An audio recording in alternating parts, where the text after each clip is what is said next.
একজন সাহাবী পেয়ারা নবী সাল্লাল্লাহু আলাইহি ওয়া আলিহি ওয়াসাল্লামকে প্রশ্ন করেছেন যে মান নাজাহ, হে নবী মুক্তি কিসে, কি আমল করলে আল্লাহ তাআলার দরবারে আমি নাজাত পেয়ে যাব। তখন নবী করিম সাল্লাল্লাহু আলাইহি ওয়াসাল্লাম ওই ব্যক্তিকে বলছেন যে ১ নাম্বার আমসিক আলাইকা লিসানাক, তুমি তোমার জিহ্বাকে হেফাজত করো। তুমি তোমার জবান দ্বারা ফাহেসা কথা, অনর্থক কথা এগুলো পরিত্যাগ করো, মানে এক কথায় তুমি তোমার জিহ্বাকে হেফাজত করো। আমসিক আলাইকা লিসানাক। ২ নম্বর ওয়ালিয়াসাকা বাইতুক, তুমি তোমার বাড়িটাকে প্রশস্ত করো।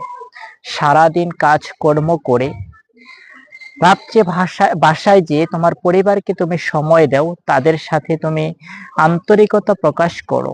বাড়িটা তোমার জন্য যেন এটা প্রশস্ত হয়ে যায়।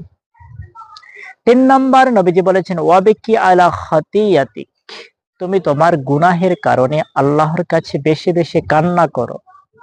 তাহলে ১ নম্বর জবানের হেফাজত, ২য় নম্বর তুমি তোমার পরিবারকে সময় দেওয়া, ৩ নম্বর পেয়ারা নবী ইসলাম বলেছেন যে তুমি তোমার গুনাহের কারণে কান্না করো। এই ৩টা কাজ যদি তুমি করতে পারো তাহলে আল্লাহর দরবারে তুমি নাজাত পেয়ে যাবে।